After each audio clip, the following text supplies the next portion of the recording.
এই যে এখানে মাদ্রাসা রয়েছে, তারা নামাজ পড়বে, অর্থাৎ লিল বানিন এবং বানাত, পুরুষ এবং মহিলা।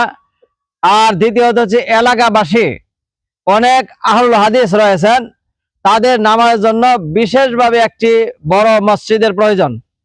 এলাকাবাসী যেই লক্ষ্যে আগে যাচ্ছেন তা হচ্ছে উনাদের যে 1,30,00,000 টাকা, এটা সৌদি আরবের বাসায় মেয়াতে আল ফরিয়াল বাস লিল মুহসিনিন আরজু মিনাল মুহসিনিন আন্তাদফা লি বিনায়ে লিহাজাল মসজিদ ও বারাকাল্লাহু ফিকুম ওয়া জাযাকুমুল্লাহু আহসানাল জাযা। আমি সকল সৌদি যারা প্রবাসী আছেন, আরবিক কান্ট্রিতে, অন্যান্য ইউরোপ কান্ট্রিতে, সকলের প্রতি বিশেষ আকুল আবেদন জানাবো যে কিয়ামতের দিন আল্লাহ রাব্বুল আলামিন জিজ্ঞাসা করবেন ফেরেশতাদেরকে, আইনা জিরানি আইনা জিরানি, আমার প্রতিবেশীরা কোথায়, আমার প্রতিবেশীরা কোথায়। ফেরেশতাগণ বলবেন, হে আল্লাহ, আপনার প্রতিবেশী হওয়ার যোগ্য কেউ আছে?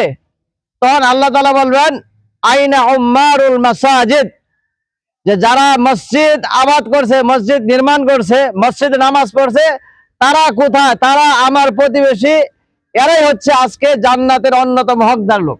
তাদেরকে আল্লাহ রাব্বুল আলামিন জান্নাত দান করবেন, যেভাবে নবী আকরাম সাল্লাল্লাহু আলাইহি সাল্লাম বলেছেন।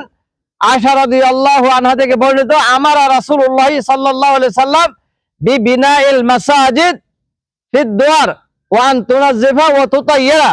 আল্লাহ নবী সাল্লাল্লাহু আলাইহি সাল্লাম প্রত্যেক এলাকায়, গ্রামে গঞ্জে মসজিদ বানানোর নির্দেশ দিয়েছেন এবং মসজিদ পরিষ্কার পরিচ্ছন্ন এবং সুগন্ধময় করার জন্য তিনি নির্দেশ দিয়েছেন।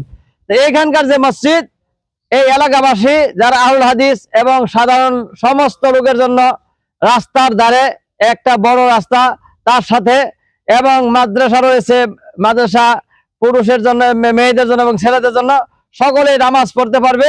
এই লক্ষ্যে আপনারা সকলে ইনশাআল্লাহ এই মসজিদ নির্মাণের কাজে সাহায্য সহযোগিতা করবেন।